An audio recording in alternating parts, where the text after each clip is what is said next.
Well, if you just joined us, you're welcome. You're watching Politics HQ here on News Central Television, broadcasting live to 54 African countries and beyond. And we're looking at Nigeria's election this year.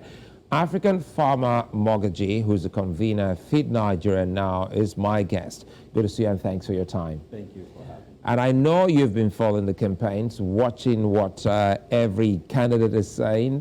Perhaps let's start from there. How are the manifestos or the conversations of candidates with regards to your area of concern, agriculture?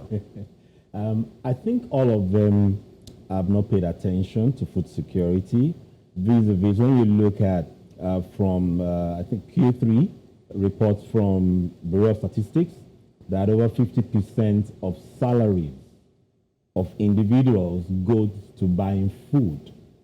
Yeah. And it's even lower now. It used to be like 56%. So if the people who are going to vote for you spend half their salaries on food, then all presidential candidates should be talking about it, because it's the value chain from the farmers to the consumers. So what that means is if they can drop food prices maybe to 20%, if they are spending less than 20% of their salaries, then that means that that's better living for everybody. You know, it goes round. People can save, people can improve their lifestyle. So I'm not hearing them. But again, you heard Adrian Gilali now say that his candidate has been on it. They have conversations with farmers at a town hall, and the way he painted it seemed robust. So what are you saying? Not excited about that? I'm not excited across board. I don't have any card of any party, so I only have farmers, loyalty. So all of them? All of them. But to be fair, you've had each principal talk more about the practicalities of agriculture. You've heard him mention agbado, cassava, beans, before. So that was an attempt. That's an attempt, but even what he mentioned is not in his manifesto. But guess what? The three things he spoke about, that is big enough to transform Nigeria's economy. Big, especially corn. The corn, we have corn starch in most of the pills we take, has corn starch in it. The matchstick has corn starch in it. Most of the baby cereals has corn starch in it. It's huge beyond the akamurogi and everything we do. So bottom line is that they've not broken it down. And when you look at the fact that you've had each principal say that for the last 8 years I've been preparing.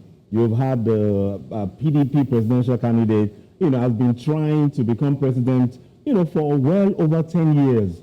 You've had the other two, Peter B, also almost 8 they've been preparing. So their documents should show us their level of preparation. The documents I see, I have read. In fact, one of them, I won't mention name, said we will plant, we will commercialize system seed. No, I think we'll have to mention names now, because you're not for any political party. I'm not for anybody. We're looking at it. We're looking at the manifestos, and if the manifestos are not addressing the needs of the people, hey, where are we? So for Kokonso now, his manifesto says we will grow system seed and Benin seed. It's just saying we will develop vehicles and develop cars for an ex-governor of one of the leading states producing food. So that should not, that's a big error. Same product. And Kano is one of the leading producers of what they call Ridi, is Benin seed, is also system seed. So it means that he probably didn't go through the document. So when you look at all of them, you have, but labor. Labor is saying we would liaise with the state governors to identify products of comparative advantage. By now, all these documents is available. You should be telling us which product. And they say, manifesto. Manifesto is what you will do when you get there. It's going to be late when you get there and they now start talking. Now, you find APC also talking about a PDP, also talking about land reforms. The farmers don't want land reforms. All of them saying different things. A lot of them are focused on production, not productivity. You heard him say we will open up more lands. Yes. Do we need to open up more lands? The question is not necessarily. The lands already opened up is still way bigger than Netherlands. And yet, we are not close to the export of Netherlands. So you find corn, the average yield of corn per 2.5 acres, the football field, is about 1 ton, 1.2 ton. But you can increase the same land to 4 to 7 tons. So they should be talking about productivity, not opening more land. So these are realities, not academic conversations. Yes, you've met with the farmers. But guess what? Which set of farmers did you meet with? That's the question. So, yes, you can talk to... So is it a case, sorry to cut you there, Yeah. so it looks to me as a case of, not speaking with the right people, the experts, those who know or those who represent the farmers. So they should, you see, what has been missing in the last 23, 24 years approaching agriculture, that agriculture is a value chain. What I mean by value chain, you have the smallholder farmers. Wait a minute, when you said in the last 23 years, are you saying since 1999? Since 1999. No government No, actually none. made deliberate effort at fixing our food security. They try, but not the right approach. So you find immediately after we've transited to political era, you find the administration talk about cassava. After everybody went to produce cassava, they now discovered that we didn't have cassava processing equipment. So it was after that they now began to encourage that. Do you get? So bottom line is, you didn't think through it end to end. Logistics is something that all administrations to date have not focused on. And agribusiness that everybody is talking about, there's this new conversation around agriculture is different from agribusiness. The local people do agriculture. Agribusiness is logistics business. So if you produce anything commercially and you cannot move it, it becomes a challenge. So post-harvest loss and co. All of them have not spoken about seeds extensively. So the same, you plant a seed that gives you 1 ton. There are seeds in this country that you can also grow, not to go into GMOs, these are not GMOs, that can give you 3-4 times.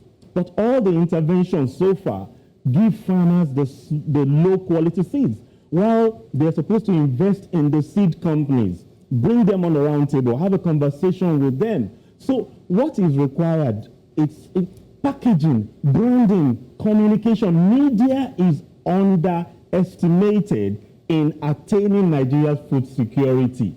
It's produce. But who is communicating? How the branding guys need to come in, the communication guys need to come in. So as long as we are not having a round table, bringing media in it, bringing branding in it, we can't have food security because the communication is crucial. So, for instance, we have just some days to the election. When such town halls are held and Nigerians are before these candidates, specifically farmers or people who are also concerned about food security in the country, what are the specific questions they should pose before these candidates, let's say in town halls or debates? Basically, we should be talking about irrigation. All of them have a component of irrigation. But the irrigation facilities that is underutilized in Nigeria, in almost every state of the Federation. And it's not something they just did 10 years. These are 30, 40-year projects that is in existence. It's fully underutilized. We should be talking about how do we revamp our river basins. Especially, this year, it didn't rain and Europe was stranded because they could not move produce.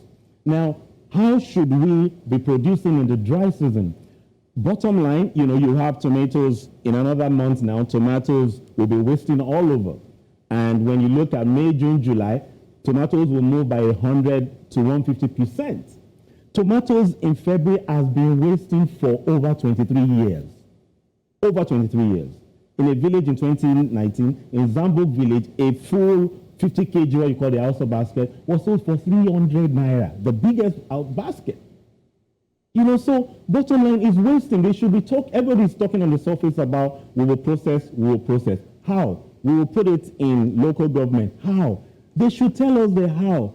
To people who are not involved in the sector, they are beautiful documents, but we know it's not real. So you should be talking about how are you getting the youth involved. The youth don't want to go into agric. They don't want to go into agric. Young Nigerians? Young Nigerians. At least I went around, I've walked across the country. I've met you at a forum, and I met a few young people, you know, women, you know, young ladies, and those are young people. And I thought that we had quite a number, you know, an area of young Nigerians who are now into agriculture. But you just said that the youth are not interested in agriculture. When you check the interventions, apply online, and 70% are rural. How do they apply? Most of it is in English. There's no Hausa, Yoruba, Igbo online for them to apply. So bottom line is there are funds. There are funds in this country sitting in banks waiting for youth. Now, the rural youth, production is targeted at the rural youths and some level of value addition. But most of the time, we're targeting urban youths who have no business with production. The lifestyle alteration doesn't work for the urban youth. It's the rural youth. So we have good intervention on paper, but the implementation really doesn't work. We should be talking about all-year production around the river basin, and we've not paid attention to river basin. In fact, river basin has been neglected a lot in terms of administration. You find people who want to retire in Ministry of Foreign Affairs being brought into river basin to be administrators. River basin in Nigeria is messed up. With 27 years experience across the country, I'm speaking facts, and I can be challenged on this. So most of the river basins, the lines are there, not fully operated. You know, so bottom line is we need to engage the youth. The equipments we bring to engage the youth are not the equipments the youth need. The tractors we bring in are big tractors. Those youths need to be set up with small modern equipment that they can, in quotes, own or cooperatives can own and start services. We need people who will begin to process. The communication that needs to engage the youth. We're not talking about it. You know, when we talk about communication, and again, that will also mean sensitizing these people so that they understand access to funds, access to facilities that are out there to make better their incursion into agriculture. But again, speak to us about, you know, trying to drive this. You know, how much of an effort do the candidates need to actually put this in a workable document for the Nigerian electorate? Because, as you say, time is of the essence. So you need to hit the ground running should you get the votes. First and first is they should consider that Nigeria's agribusiness requires a turnaround mindset. And turnaround mindset is 2 years. In 2 years, you're going to leverage on your comparative advantage. Don't bring in anything foreign. Don't bring anything foreign. Don't bring in anything foreign. Productivity, what do we have? We have over 400 dams. We are importing fish. What are we doing with the 400 dams? When you move on Third Mainland Bridge, in other countries, you'll find fish being reared in cages on that massive body of water. There are dams everywhere in this country. So when it comes to fish, let's talk about fish cage, not constructing dams again, because the surface of the water is wasting. So these are practical things. When we're talking about comparative advantage, is cassava. Sweet potato is also underutilized here. And let me tell you this. When we say the yam powder is yam, it's not yam, it's sweet potato. In the US, sweet potato is labeled yam. So most of what we eat as the poundo yam is sweet potato. So most of the data that Nigeria is working with is not accurate. Most of the data is not accurate. You see things around, we have 19 million cows. That's about a 15-year-old document. Is it that they didn't give birth? Is it that we've not been slaughtering them? Most of the cows we eat are not Nigerian cows. They are from Mali, Burkina Faso, Ghana. We've traveled around to track these things. So when we're talking about, we need a lot of education. So what does the country grow? We grow cassava. We grow yam. We grow sweet potatoes. We grow plantain. We grow pineapples. We have 1 to 9 ranking globally in all those things I've mentioned, and we've not added value. Like the bakers, the premium Nigerian bakers are clamoring for inclusion of sweet potato flour, to reduce the percentage of the wheat flour. But we are not commercializing the production of sweet potato that can help them. So if we look at any of these crops I mentioned has about 100 commercial products that can come out of it. So let's focus on what we have. Now we've done a lot of rice. We should peg rice because we don't have that comparative of advantage of rice. We have more of sorghum. We have millet. The things that grows in every state are things we need to embrace. We only need to ensure that all the rice mills we have, we are producing 3-4 times to be able to keep them in operations. We need to develop more silos commercially so that, he mentioned, the senior special advisor mentioned about producing and at the borders, they take it there. For goodness sake, we should stop seeing opportunities as challenges. We are seeing opportunities as, so if Niger has a big taste for Nigerian crops, we should plan for the need of Niger.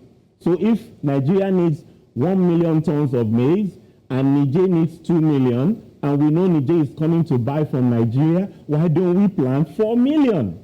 So in all of this, the Ministry of Agriculture at the national state level, do they have these, plans for the people? Because listening to you, 2 things. First, produce for the people to consume in Nigeria, yes, and also produce to be exported. Yes. So do we have such, plan within our agricultural ministry? I can beat my chest to tell you, there is no strategic plan and no documentation that does not exist in the Ministry of Agriculture. We just need to clean up the dust on all these documents and implement. And not just implement, get the right people to implement. I can tell you of every river basin in Southwest, apart from Osun, which doesn't have, where there is a challenge with a pipe underground, because I have worked on them. We need people who have done these things before so that our experimentation time will be reduced. We can't afford that with climate change, with floods coming, with even unrest and banditry. So we just need to dust those documents and just say, a lot of those documents, they're trying to do new things. Gather these documents, and I can tell you, just implement it straight off. The oil palm that we're talking, oil palm, we're just talking about palm, the oil and the north, the beautification, the things that even animals in Malaysia, where I have quite some experience, the leaves of palm frond is shredded to feed cows. But again, what's the situation with the numerous institutes now, for instance, research institutes geared towards building agriculture? Now you talked about oil palm, and I recall then we had NIFOR, Nigeria Institute for Oil Palm Research. Yes. They were into the palm drink, yes, we call palm wine. Palm wine, yeah. The palm oil, and quite a number of things. So what's the situation with all the research institutes? They are grossly underfunded. Grossly underfunded. But I can tell you this. I was in Ghana about 15 years ago, so I go across West Africa every year, at least twice, to look for opportunities. I came about 15 years ago and I was excited, and I called my colleagues who were my contemporaries in school to tell them, I found this maize that can allow birds get to maturity 2 weeks before the ideal time. I was so excited, and I was telling him, and he told me what's the name. I told him the name. He laughed. went into the seed bank and brought me the same seed they'd worked on for like 8 years. Nobody funding to scale. Our research institute has everything. We don't need, it costs less to turn around than to start new projects. So in other words, if nothing is done, this election, 2023 election, will take Nigeria into a continuous circle of doing the wrong thing. Yeah, with good intentions. This administration has funded agric. President Buhari, I can tell you, is interested in agric and development, but always the implementers and the timing. They implement good projects at the wrong time. Now let's work on the but quickly, if we can do this in less than 2 minutes. What should we be looking to fix in this? One, we should put square pegs in square holes. Two, we should run a heavy campaign around bringing youth. Encourage, run essays for people to write, give them gifts, cash gifts. The youths only understand cash. So if you want to catch a monkey, you dangle the thing. And two, you have to engage music artists. All they listen to, money and music. Until you get them into that music mode, we won't get anything done. And we must call a value chain. So value chain, seed, fertilizer, chemicals, processors, VIO, road safety, bring all of them until you have a project that is involving everybody, it won't work. Then there needs to be, the next administration needs to make sure that Ministry for Water Resources, Ministry for Agriculture, Ministry for Finance, and Ministry for Youth have a common project. And the president needs to tell them, I will sack the ministers, I will sack the PS if this does not work. Without a strong word, it won't work. The ministries don't work together. That's why we are food insecure. And finally, the agencies of government, NAFDAC, quarantine, customs, they are not very efficient. Some are doing better, NIFAS is better. And two, we need to ensure that we localize what we need. We pick a lot of Europe standard to gauge Nigeria. The tomatoes we use for tomato paste, the tomatoes we grow in Nigeria, 20, 30 years ago was the tomatoes used in Europe. Now they've developed better seeds and they are saying this tomatoes is not good. Meanwhile, it is good. So we need a standard. We need to stop copying Europe standard, UK standard, copy what Malaysia and India has done. Enough of Europe and US. We need to look at those ones and just work with them. But I can tell you, if we have the next administration looking inward, not outwardly, I can guarantee you this. In 18 months, it will be a different ballgame because we have everything. A fine place for us to say many thanks, Africanfarmer Mogaji, for coming. And I'll bring you back again before the election so that we can talk more about the manifestos. Thank you for bringing me.